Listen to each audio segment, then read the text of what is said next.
Good morning, everyone. So, we are discussing idioms, right? And these are the idioms.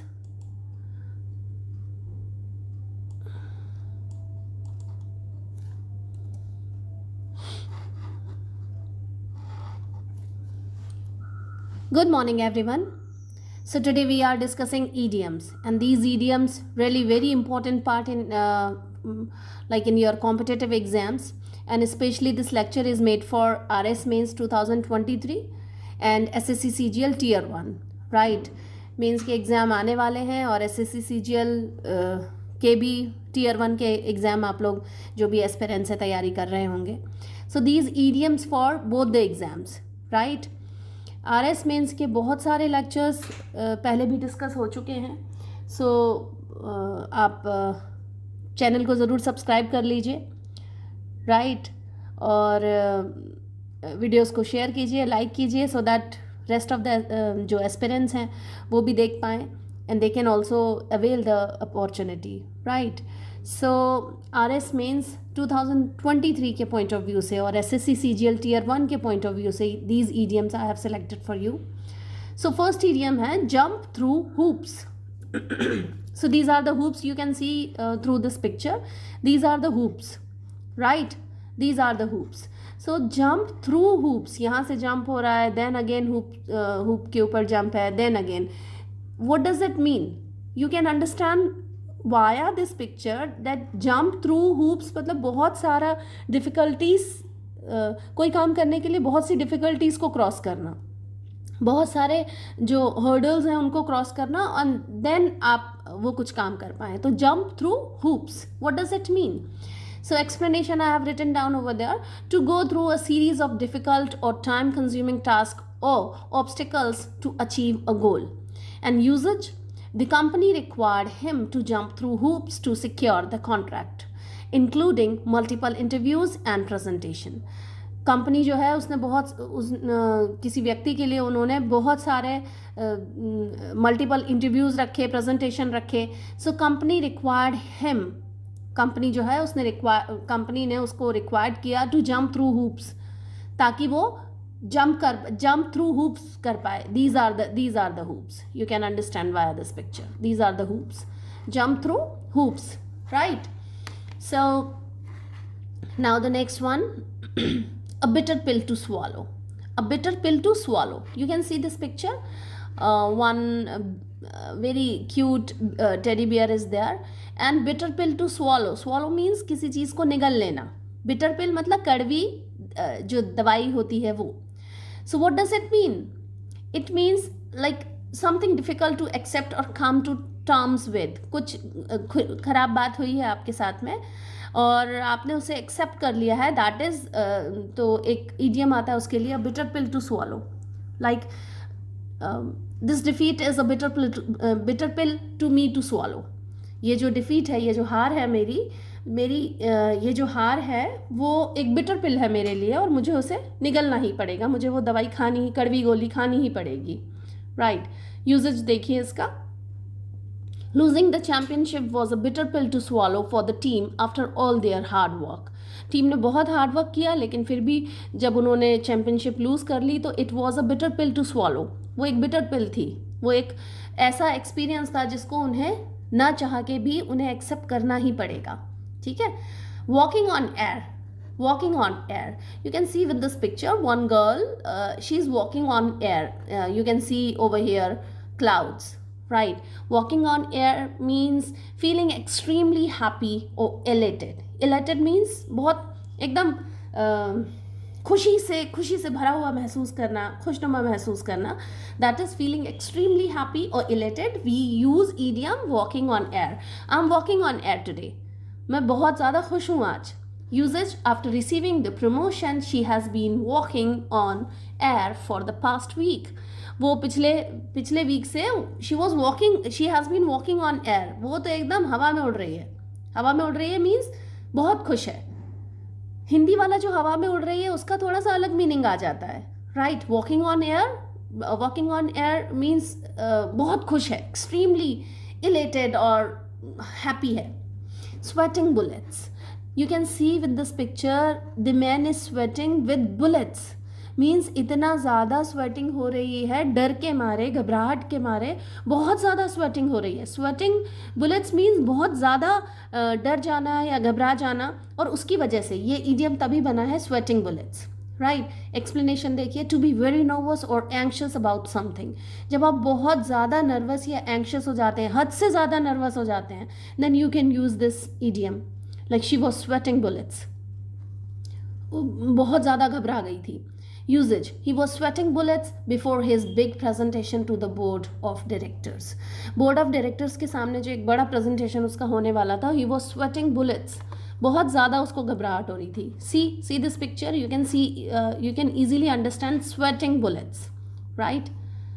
Look, these pictures I have selected for you so that you can memorize the thing in a easy way, or you can understand the thing. This is my motto only, to make you understand, to get the things very easy so that you can understand, you can memorize, or you can keep the thing as it is in your mind. आप जाके exam के pressure में confuse नहीं हो जाए. That's why I have selected these pictures. Okay, aspirants, one thing also I would like to quote over here, I would like to state over here that आप जो Telegram का channel है उससे जुड़ जाइए, क्योंकि ये सारे PDF जितने भी ये जो रिटन वर्क है ये PDF फॉर्म में आपको मिल जाएगा टेलीग्राम चैनल पे. तो आप टेलीग्राम चैनल से जुड़ जाइए सो दैट आपको ये पूरा PDF मिल पाए और आप उसकी हार्ड कॉपी रख पाएँ या सॉफ्ट कॉपी रख पाएँ.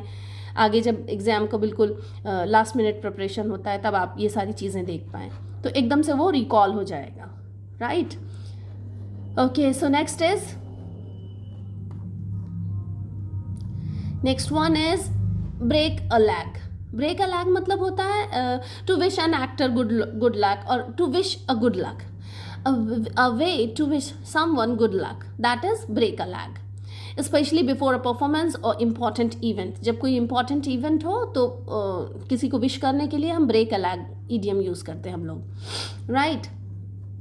So usage. Before her audition her friend said break a lag to encourage her. break a lag उसको encourage करने के लिए they said break a lag. break a lag किसी को विश करने के लिए, गुड लक विश करने के लिए ईडियम यूज होता है break a leg. Right. Usages में आप देख सकते हैं before her audition her friend said break a leg to encourage her.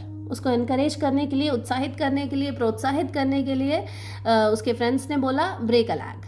Right. खूब अच्छा परफॉर्म करो.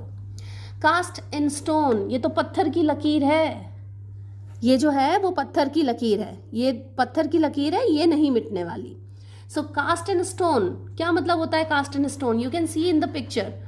लाइक ये तो बहुत एंशियंट टाइम का पिक्चर है, जब ये पीपल जो हैं वो स्टोन के ऊपर अपना चित्रकारी करते थे या कुछ कार्विंग कर देते थे, तो उसका एक पिक्चर लिया हुआ है. But you can understand cast in stone मतलब स्टोन पे लिखा हुआ, वो कैसे मिटेगा. राइट. तो इसका मीनिंग क्या होगा?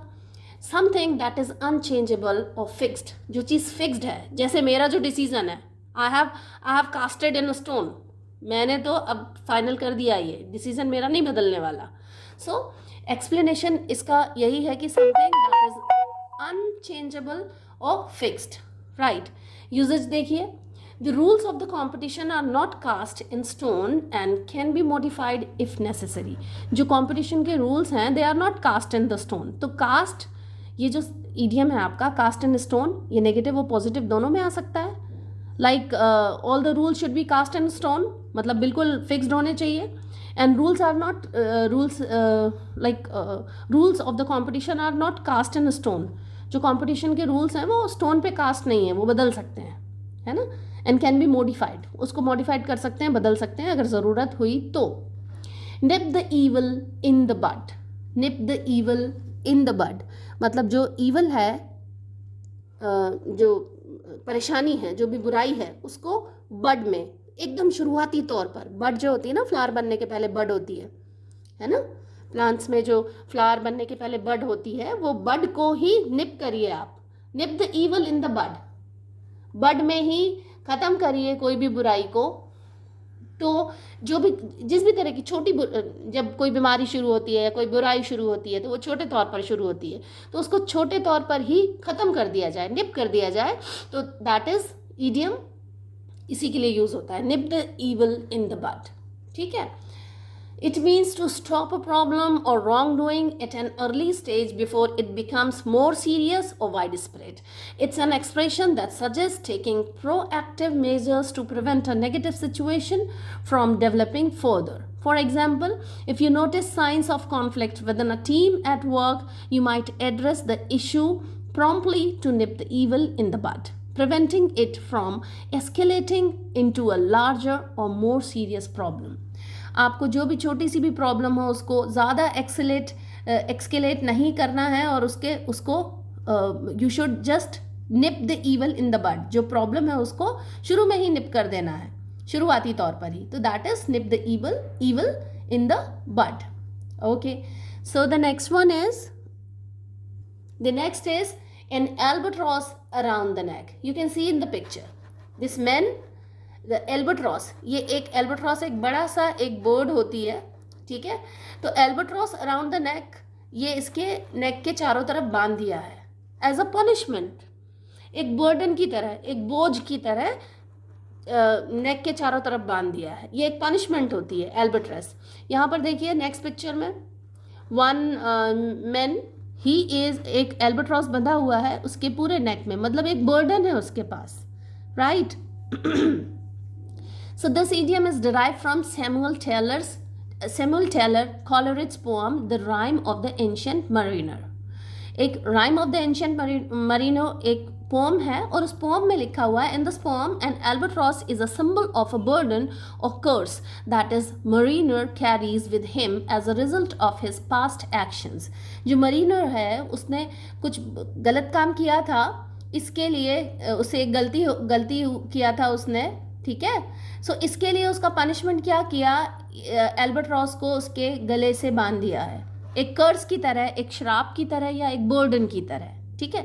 तो अगर कोई भी गलती किया है ज़िंदगी में, जैसे किसी ने डेट ले लिया है, तो उसका डेट जो है वो एक DEBT डेट, उधार जो ले लिया है, राइट। सो उसका जो डेट है वो एक एल्बाट्रॉस है, उसके नेक के चारों तरफ गले में बंधा हुआ एक, है ना, जैसे कहते हैं ना हिंदी में जो एक कहावत है, गले का फंदा है ये, तो so albatross around the neck, ये उसी तरह से कुछ मीनिंग निकलता है इसका। Like my old car is an albatross around my neck, मेरी जो पुरानी कार है वो एक एल्बाट्रॉस की तरह है, मतलब गले का फंदा बन गई है, वो गले का बोझ बन गई है, ना तो उसे बेच पा रहे हैं और ना ही वो चलती है, राइट। सो इसके एग्जाम्पल देखिए, the phrase an albatross around one's neck is used in modern English to describe a heavy and burdensome problem, situation or responsibility that one must bear. ऐसी रिस्पॉन्सिबिलिटी या सिचुएशन या प्रॉब्लम जो किसी को bear करनी ही पड़ेगी, तो that is an albatross around one's neck. Often due to past mistakes or obligations, it implies that this burden is difficult to get rid of and can hinder one's progress. ये एक ऐसा बोझ है जिसकी वजह से किसी की प्रोग्रेस हिंडर कर सकती है, रुक सकती है, right? For example, his massive student loan debt was like an albatross around his neck, preventing him from pursuing his dreams. उसका जो मैसिव एक बड़ा सा जो स्टूडेंट लोन उसने ले लिया था, स्टूडेंट लोन का जो डेट है, जो उधार है, वो एक एल्बाट्रॉस अराउंड हिज नेक है, जो उसकी आगे की जो उसकी ड्रीम्स हैं उसको परस्यू करने में उसे रोक रहा है.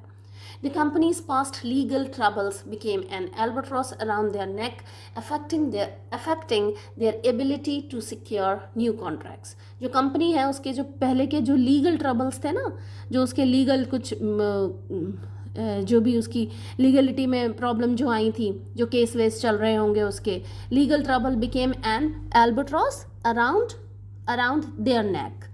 कंपनी के गले का फंदा है वो, affecting their ability to secure new contracts. उसके जो न्यू कॉन्ट्रैक्ट्स हैं वो न्यू कॉन्ट्रैक्ट्स ही नहीं कर पा रहे हैं, क्योंकि पुराने वाले जो लीगल प्रॉब्लम्स हैं वो ही नहीं सॉल्व हो रहे हैं. तो those problems are albatross around companies neck, right. बहुत ही प्यारा सा ईडियम है, आप डे टू डे लैंग्वेज में भी यूज़ कर सकते हो इसको. जैसे आपने अगर सिलेबस ख़त्म नहीं किया है तो वो जो पुराना वाला जो सिलेबस है जो नहीं ख़त्म हुआ है, ठीक है, it's a burden, so that you should first complete it. That uncompleted work is an albatross around your neck. ठीक है ना, आपकी प्रोग्रेस को रोक रहा है, तो पहले उसे ख़त्म करिए. Okay, so the next is add fuel to the fire. By saying this I am adding fuel to the fire. Like you are also, आप जितने भी एस्पिरेंट्स हैं पहले ही बिजी हैं, पहले ही आप थोड़ा सा प्रॉब्लम में है कि अरे सिलेबस कंप्लीट नहीं हुआ है, and I am telling you कि यार पहले तो आप सिलेबस ख़त्म करिए. तो I am adding fuel to the fire. आग में घी डालने का काम करना है, right. Add fuel to the fire. See this picture, the boy is putting fuel to the fire, so that जैसे ही फ्यूल डलेगा ये फायर और भड़क जाएगी ना, राइट. सो आग में घी डालने का काम, भड़काने का काम है ना, right. So these are the things. This idiom means to make a situation worse or more intense by seeing or doing something that exacerbates the existing problem or conflict. ठीक है, ऐसे कुछ बोलना या कुछ ऐसा काम करना कि जो प्रॉब्लम को और बढ़ा दे. It suggests that instead of calming a situation, one's action are making it even more heated or difficult. देखिए, ये the boy is adding fuel to the fire. It means वो और ज़्यादा सिचुएशन को और ख़राब कर रहा है. ठीक है, उसको काम डाउन नहीं कर रहा सिचुएशन को, बल्कि उसका जो एक्शन है और ज़्यादा हीटेड या फिर डिफ़िकल्ट बना रहा है सिचुएशन को. For example, when the argument started between the two co-workers, she added fuel to the fire by bringing up a sensitive topic, telling him that his wrong will only add fuel to the fire. It's better to find a way to compromise and resolve the issue peacefully, right? So दो लोगों का झगड़ा चल रहा है और बीच में किसी ने आके और ज़्यादा भड़का दिया, हाँ इसने तो देखो उस दिन भी ऐसे ही किया था. सो कुछ एक्शन या कुछ कहने की वजह से और ज़्यादा झगड़ा बढ़ जाना, और ज़्यादा सिचुएशन और ख़राब हो जाना, दैट इज़ ईडियम यूज़ होता है उसके लिए. Add fuel to the fire, add oil to the flame, या फिर add fuel to the fire, right. This one, add fuel to the fire. Okay, so the next one is a leopard can't change its spot. ये leopard है, ये इसका पूरा wardrobe है. यहाँ पर बहुत सारे ऐसे स्किन कलर हैं, but he can not change it's spots. एक जो leopard होता है वो अपना स्पॉट्स, ये स्पॉट्स हैं, छोटे छोटे छोटे छोटे जो डॉट्स हैं, ये स्पॉट्स हैं, वो बदल नहीं सकता. मतलब लोग अपनी पुरानी आदतें नहीं छोड़ पाते, right. A leopard can change its spot. कैसे यूज़ करेंगे, एक्सप्लेनेशन देखिए. People are generally unable to change their inherent nature और character. Usage, despite his promise to reform, she believed that a leopard can change its spots and he would always be unreliable. कोई एक व्यक्ति है जो unreliable है, जिस पर भरोसा नहीं किया जा सकता, तो हालांकि उसने प्रॉमिस किया कि नहीं नहीं नेक्स्ट टाइम मैं बिल्कुल सही काम करूँगा और तुम मुझ पर रिलाय कर सकते हो, भरोसा कर सकते हो, but she can't believe on that person. Why? Because she believed that leopard can change its spot. जिसकी जो आदत होती है वो आदत नहीं बदल सकता, right? इसलिए leopard can change its spot. Next one, don't count your chicken before they hatch. आप अपने चिकन काउंट मत करिए जब तक वो हैच नहीं हो जाए. You can see the picture. ये एक बहुत सारे एग्स में से छोटे छोटे चिकन निकल रहे हैं, राइट. सो अब उसमें से एक क्रोकोडाइल का भी एक एग है. This picture says only. So according to this picture आप काउंट मत करिए, and the mother is counting chickens की कितने चिकन्स हो गए. सो काउंट मत करिए, मतलब आप पहले से कुछ जो सिचुएशन आई नहीं है, जो रिज़ल्ट अभी आया नहीं है, आप उस रिज़ल्ट को इमेजिन मत करिए, राइट. मतलब इमेजिन मतलब एक पूरे डेटा के साथ में इमेजिन कर सकते हैं, लेकिन ऐसे ही कि हाँ ऐसा हो जाएगा फिर उसके बाद में मैं ये कर लूँगा वो कर लूँगा. Don't like this, don't do like this, right. क्योंकि ऐसे करने से सिर्फ एक वो दिन में सपने देखने जैसी बात हो जाएगी. If you have complete data, complete facts and figures, then you can calculate the thing accordingly, but don't be a daydreamer. दिन में सपने मत देखिए बिना फैक्ट्स के. So don't make plans based on something that hasn't happened yet. ऐसी चीज़ों के ऊपर प्लान मत बनाइए जो अभी तक हुआ नहीं है. Don't assume success prematurely. बहुत जल्दी से सक्सेस को अज्यूम मत कर लीजिए. लाइक अभी तो आपका सिलेबस भी कंप्लीट नहीं हुआ है, रिवीजन भी नहीं हुआ है प्रॉपरली, और आप सोच रहे हैं कि भाई बस हम तो बन गए हैं आरएस और बिल्कुल ऑफिस में बैठे हुए हैं. Like this you can imagine like this. आप अपने आप को ज़रूर देखिए, ऑफिसर की तरह ही देखिए, but with facts and figures. आप चेक करिए कि किस तरीके से आपको उस ऑफिस में जाना है, कितनी तैयारी करनी है, कैसे पढ़ाई करनी है और कैसे एग्ज़ाम पास करना है. बहुत जल्दी एकदम से अज्यूम मत कर लीजिए सक्सेस को, प्रीमेच्योरली अज्यूम मत करिए. So don't count your chickens before they hatch. उनको हैच होने दीजिए. वो जो काम है उनको मेच्योरली पक्का होने दीजिए और उसके बाद में अज्यूम करिए. राइट. तो ये ईडियम यही कहता है. यूजेस देखिए, he was already planning how to spend his lottery winnings but I reminded him not to count his chickens before they hatch. किसी ने लॉटरी खरीदी और लॉटरी खरीदी ही है, अभी तो रिजल्ट भी नहीं आया है. लॉटरी मेरी लग जाएगी तब तो मैं एक घर खरीद लूँगा और फिर देखो एक कार भी खरीद लूँगा. Like this. So the person is counting his chickens before they hatch only. Right. सो इस ईडियम का यही मतलब है. नेक्स्ट इज देखिए, डोंकीज ईयर्स. ठीक है, डोंकीज ईयर्स ये एक बहुत पुराना टाइम की डोंकीज जो हैं वो बर्डन, वो हमेशा लोड्स कैरी करते हैं. तो डोंकीज ईयर का मतलब होता है अ वेरी लॉन्ग टाइम. बहुत ही लंबा समय जो होता है उसे हम डोंकीज ईयर्स बोलते हैं. राइट. सो यूजेस देखिए, दे hadn't seen each other in donkey's year but their friendship was still strong. Donkey's year से उन्होंने एक दूसरे को नहीं देखा था, बहुत लंबे समय से उन्होंने एक दूसरे को नहीं देखा था, बट उनकी जो फ्रेंडशिप है अभी भी बहुत पक्की फ्रेंडशिप है. राइट. बहुत स्ट्रॉन्ग है. Now the next one is hitting the nail on the head. You can see this picture, hitting the nail on the head. Right. इसका मतलब क्या होता है? accurately identifying the main issue or getting something exactly right. Right. You are identifying the main issue. जो बिल्कुल सीधी बात है, आप सीधे उसी के ऊपर आपने हिट किया है कि हाँ ये चीज़ है और ये ऐसा है. जो भी प्रॉब्लम है आपने उस प्रॉब्लम को सीधे सीधे समझ लिया है. जो भी इशू है, जो प्रॉब्लम है, आपने सीधे उस प्रॉब्लम की जड़ तक आप पहुँच गए हो. It means you are hitting the nail on the head. Hitting the nail on the head. इसको ऐसा मत समझिए किसी के सिर के ऊपर कील लगानी है. Not like that. नेल मतलब होता है कील, हिंदी में उसको कील बोलते हैं. Right. So that is hitting the nail on the head मतलब एग्जैक्टली किसी चीज़ को समझ लेना, मेन जो प्रॉब्लम है उसे समझ लेना. राइट. यूजेज देखिए, his analysis of the problem hit the nail on the head. उसका जो एनालाइज था, उसने किसी प्रॉब्लम को एनालाइज किया और उसकी जो एनालिसिस था एकदम उसने क्या किया, hit the nail on the head मतलब एग्जैक्टली समझ लिया. And the team could now work on the solution. उसने प्रॉब्लम समझ ली, अब जो टीम है वो सॉल्यूशन के ऊपर वर्क कर रही है. राइट. बहुत अच्छा ईडियम है hit the nail on the head. आप डे टू डे लैंग्वेज में यूज़ कर सकते हैं इसे. Right. Next is turn a blind I. Turn a blind I when you pretend you don't notice something.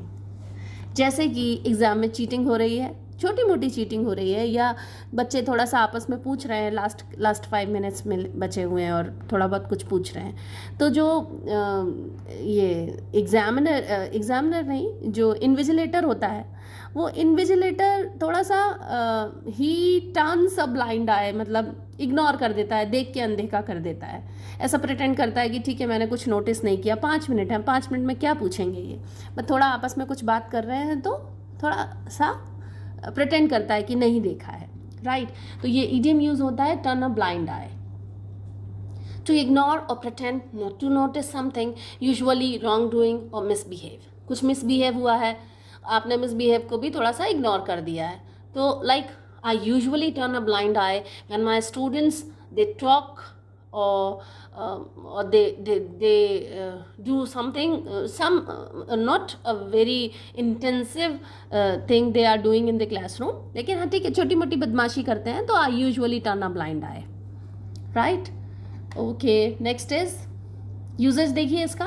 The supervisor decided to turn a blind eye to the minor rules violations as the employees were otherwise productive. जो employees हैं वो otherwise तो ठीक हैं, productive हैं, अच्छा अपना काम अच्छे से करते हैं, तो जो छोटे मोटे रूल्स के वायोलेशन कर रहे हैं, वायोलेशन मतलब उल्लंघन कर रहे हैं, छोटे मोटे जो रूल्स का उल्लंघन वो कर रहे हैं, तो supervisor decide to turn a blind eye, चलो ठीक है इसको अनदेखा कर देते हैं, right. Next is a penny for your thoughts. A penny for your thoughts means आपको पैसे दिए जाएंगे थॉट्स के लिए, ठीक है. A penny for your thoughts, what does it mean? A polite way of asking someone what they are thinking or feeling. एक polite way है, a penny for your thoughts, right?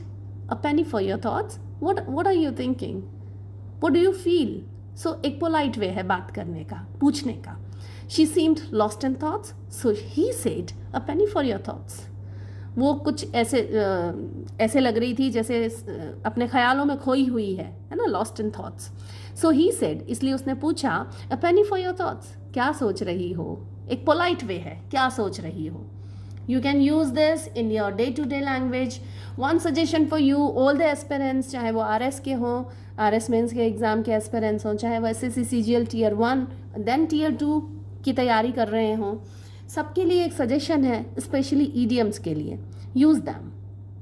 If you are using those idioms in your day to day language, gradually you will learn more, and the thing is you can understand the situation, the real situation, so that कौन सी वो real situation है जिनमें आप completely उन idioms को use कर पाएंगे.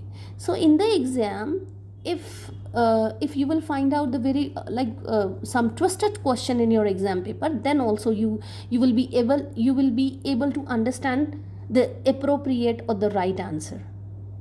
Okay, so this is my suggestion for your exam preparation, right? So आज के लिए इतने ही idiom हम लोग बात करेंगे, इतने ही idioms के लिए, right? जो भी एस्पिरेंट्स हैं RS वाले और SSC CGL वाले, तैयारी अपनी पूरी करते रहें. चैनल को ज़रूर सब्सक्राइब कर लें, शेयर कीजिए वीडियो को, लाइक कीजिए, कमेंट सेक्शन में कमेंट कीजिए.